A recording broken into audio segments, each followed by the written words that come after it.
Question की तरफ। हमारा नेक्स्ट क्वेश्चन है calculate the current supplied by the battery in the given circuit and also find the potential difference across 4 ohm resistor.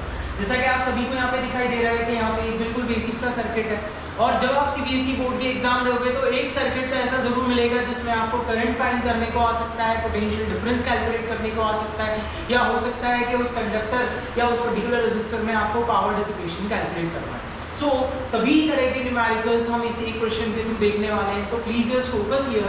आपको यहाँ पे जैसा दिखाई दे रहा है कि 3 ओम और 6 ओम का रेजिस्टर पैरेलल में कनेक्टेड है, और इन दोनों के पैरेलल इक्विवेलेंट के अक्रॉस ये 4 ओम का रेजिस्टर कनेक्टेड है, और यहाँ पे ये पूरा सर्किट 12 वोल्ट की बैटरी से कनेक्टेड है। ठीक है, सो जब यहाँ पे करंट फ्लो करेगा तो सबसे पहले मान लेते हैं कि टोटल आई करंट जो है, यह आई करंट चला, और ये आई करंट इस 4 ओम के रेजिस्टर के थ्रू फ्लो करेगा। देन यहाँ पे 3 ओम और 6 ओम के अक्रॉस डिवाइड होगा, एंड वापस से आई करंट बन करके ये 12 ओम की बैटरी में पहुंच जाएगा। तो ये तो कंफर्म है, ये तो शॉर्ट है कि 3 ओम और 6 ओम पैरेलल में, और जब दो रेजिस्टर पैरेलल में होते हैं तो उनका पैरेलल इक्विवेलेंट निकालने का तरीका क्या होता है, 1/r equivalent equal to 1/r1 plus 1/r2। और अगर दो रेजिस्टर सीरीज में कनेक्टेड होते हैं तो सीरीज इक्विवेलेंट होता है R equivalent equal to R1 plus R2।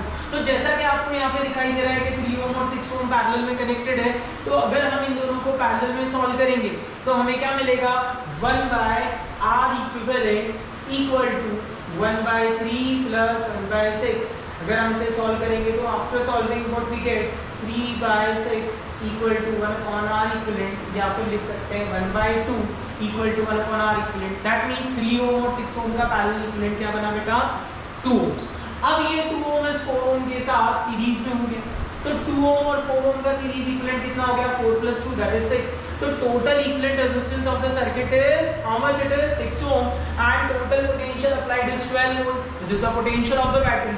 तो बाय ओम्स लॉ हम ऐसा लिख सकते हैं मैथमेटिकली कि V equal to IR, so I equal to V/R, that means 12 volt divided by 6 ohm which is 2 ampere.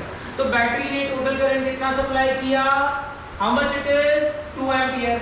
अब बारी आई पोटेंशियल डिफरेंस को कैलकुलेट करने की। So if you want to find the potential difference, तो यहाँ पे करंट कितना सप्लाई करा बैटरी ने, 2 एंपियर। तो जब ये 2 एंपियर का करंट 4 ओम के थ्रू फ्लो करेगा तो इसके अक्रॉस पोटेंशियल डिफरेंस कितना होगा, तो 4 × 2 है ना, which is 8 वोल्ट। तो 8 वोल्ट का पोटेंशियल डिफरेंस है इसके अक्रॉस, इस 4 ओम के अक्रॉस। मान लो अगर आपको इसी तरह का सर्किट दे दिया जाए और अगर आपसे पावर डिसिपेशन पूछे, जो कि अब हम अगले क्वेश्चन में डिस्कस करने वाले हैं, बट मैं आपको पावर डिसिपेशन का एक बेसिक सा प्रॉब्लम इसी क्वेश्चन के साथ बता रहा हूँ कि सपोज अगर आपको इस 4 ओम के थ्रू अगर पावर डिसिपेशन पूछा जाए, तो पावर डिसिपेशन के 3 डिफरेंट फॉर्मूले हैं, P equal to I²R, P equal to VI and P equal to V²R। So अगर हमने यहाँ पे देखा कि हमारा करंट कितना आ रहा था, इट इज 2 एंपियर। कितना करंट फ्लो कर रहा है, 2 एंपियर का करंट है। रेजिस्टेंस कितने ओम का है, 4 ओम का है। तो अगर आपको इस 4 ओम के अक्रॉस पावर डिसिपेशन पूछें तो हम क्या कर सकते हैं, व्हाट वी कैन डू कि P डैश या P इक्वल टू I²R अगर हम लगाएं तो P इक्वल टू I²R, तो P इक्वल टू कितना हो जाएगा, I² दैट इज 2 का square into R which is 4। So आपको पावर डिसिपेशन कितना मिलेगा, 16 watt. What is the power dissipation across this 4 ohm resistor, it is 16 watt. आया समझ में? अब हम हमारे अगले क्वेश्चन की तरफ चलते हैं। अगला क्वेश्चन ये है कि what do you mean by joules law of heating. आप जूल्स लॉ ऑफ हीटिंग से क्या समझते हैं?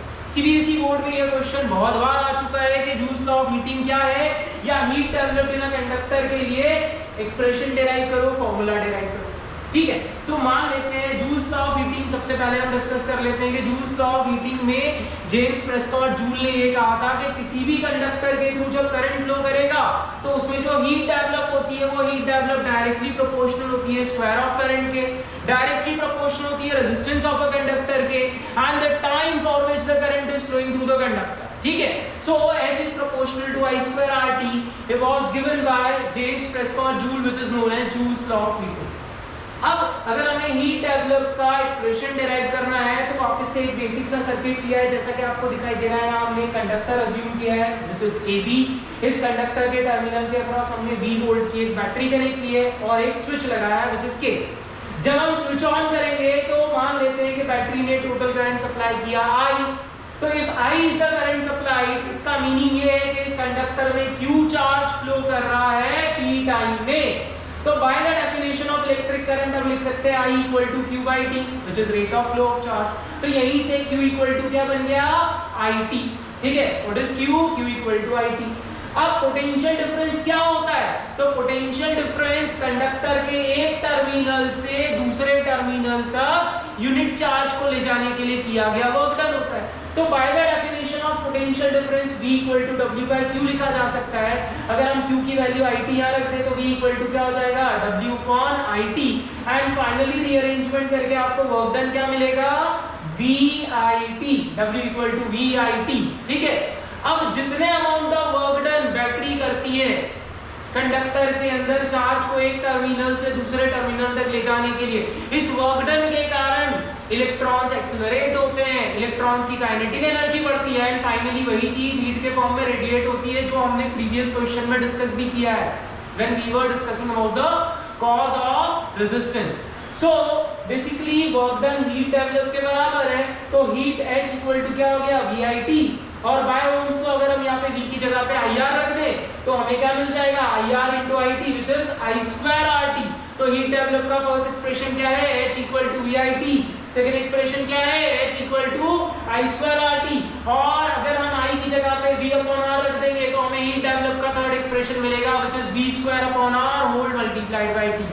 और जो इलेक्ट्रिक पावर होता है, electric power rate of generation of heat होता है in a conductor, that means P equal to H upon T। तो पावर के तीन डिफरेंट एक्सप्रेशंस क्या है, P equal to I square R, P equal to VI and P equal to V square upon R। Now we are moving to our next question. So हमारा next question है, an electric bulb is rated 220 volt 140 watt, it is then connected across 440 volt supply, so what is the power dissipated।